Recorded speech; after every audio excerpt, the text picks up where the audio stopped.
Coming up, a construction update tonight on the new multi-million-dollar NDSU Bison training facility. Governor Doug Burgum orders flags in the state to be flown at half-staff to honor a congresswoman killed in a head-on collision. And some price relief at local gas pumps. Hello and welcome to the Nightly Review. I'm Tom Tucker. We begin with a look at tonight's headlines, then a one-on-one conversation on the effort to give away 6,000 free backpacks filled with school supplies to children in need here in the FM Metro. But first tonight, a nearly $10 million grant has been awarded to fund workforce training in the FM area. The grant is part of the $500 million Good Jobs Challenge funded by the American Rescue Plan. The grant process screened 500 applications to choose 32 winning projects. Chamber President and CEO Shannon Full calls the grant an historic opportunity. The funds will be allocated to area businesses with a focus on workforce training for military, veterans, new immigrants, and people recently released from the justice system. Congratulations tonight to a student in West Fargo. Cheyenne High School's Henry Christensen has been awarded a National Merit Scholarship from the University of Oklahoma. Christensen will receive up to $2,000 annually for up to 4 years for his studies at the university. Christensen was chosen from a group of 16,000 semifinalists for the award. Drivers in the Fargo Moorhead area are seeing some relief at the gas pumps. Prices have dropped below $4 a gallon at many stations in the area.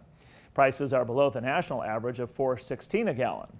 A record high of $5.01 a gallon was set back on June 14th. Officials at Grand Forks Public Health say the agency will be offering the Novavax COVID-19 vaccine. The doses will be available at vaccination clinics on August 9th, 10th, and 11th. We're told quantities will be limited. Novavax is administered in a 2-dose series 3 weeks apart. Second doses will only be available to those who received their first dose at Grand Forks Public Health. A replica of the Vietnam Memorial Wall is coming to Dickinson. There will be an opening ceremony at 6 p.m. on August 18th, and the wall will be on display at Veterans Memorial Park through August 22nd. The wall is half the size of the original in Washington, D.C., but it does feature all of the more than 58,000 names of people who sacrificed their lives. While counting the days, NDSU Athletic Director Matt Larson says the outdoor component of the new multi-sport training facility should be ready this week. To kind of have it here, the light at the end of the tunnels here is something we're really excited about. And if you've been by the north side of campus, you see that the outdoor field is almost complete. Now they're just getting to the point of putting the sand and rubber in there. And our hopes is that we'll have that probably on day 1 or day 2 of fall camp for football, which is really exciting. Matt Larson told WDAY's The Coffee Club the indoor portion of the $37.2 million facility should be ready by mid-October. Governor Doug Burgum has directed all government agencies to fly the U.S. flag and North Dakota flag at half-staff until midnight tonight to honor a fallen member of Congress. U.S. Representative Jackie Walorski of Indiana and 2 of her staff members died as a result of a head-on collision on Wednesday. The other driver died as well in the crash. Burgum also encouraged North Dakotans to lower their flags at their homes and their businesses. There are now 39 confirmed cases of monkeypox in Minnesota. State health officials say the vast majority of cases have been among men who have sex with other men. The director of the Center for Infectious Disease Research and Policy at the University of Minnesota says the outbreak is mostly affecting, quote, highly sexually active gay men. A new study finds almost half of the people who've tested positive likely became infected during group sex. The president of the Minnesota Nursing Association says a strike is still an option as contract negotiations continue to drag on. About 15,000 nurses in Minnesota are currently working without a contract. Many nurses say they're facing burnout from being overscheduled and from dealing with excessive patient loads. The union is asking for increased wages and more paid time off. Minnesota Governor Tim Walz and GOP challenger Dr. Scott Jensen are previewing what is likely to be a contentious race for governor. Hundreds turned out Wednesday to see the two spar over issues at Farm Fest 2022 in Redwood County. The forum lasted more than an hour and was the candidates' first face-to-face meeting of the race. The questions revolved around ag-related issues, and the conversation became heated when Jensen challenged Governor Walz's approach to COVID restrictions. Well, if you find the Nightly Review a great way to stay informed when it comes to the important news and events happening here in the FM Metro, please take a moment to subscribe and hit the bell button below to make sure you're always up to date. Weather-wise, a bit of a warm-up today across the Red River Valley. Meteorologist Justin Storm is in the Skywatch Weather Center with a look at the forecast.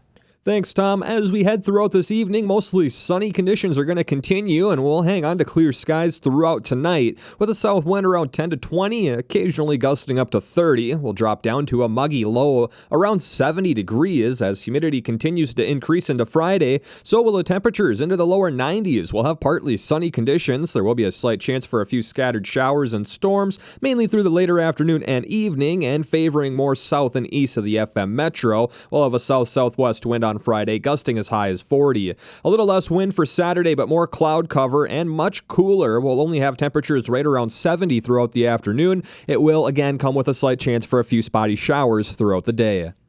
Welcome back to the Nightly Review.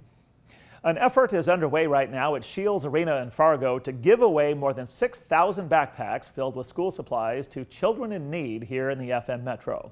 It's the 26th year the United Way of Cass and Clay County has put on the drive.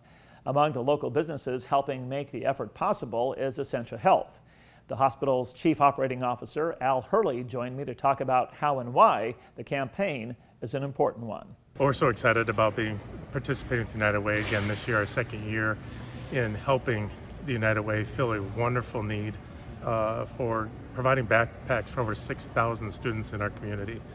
This really helps with putting an equal position for all the children in our community so that they can go to school feeling empowered to learn, empowered to enjoy and be with their kids, with their friends.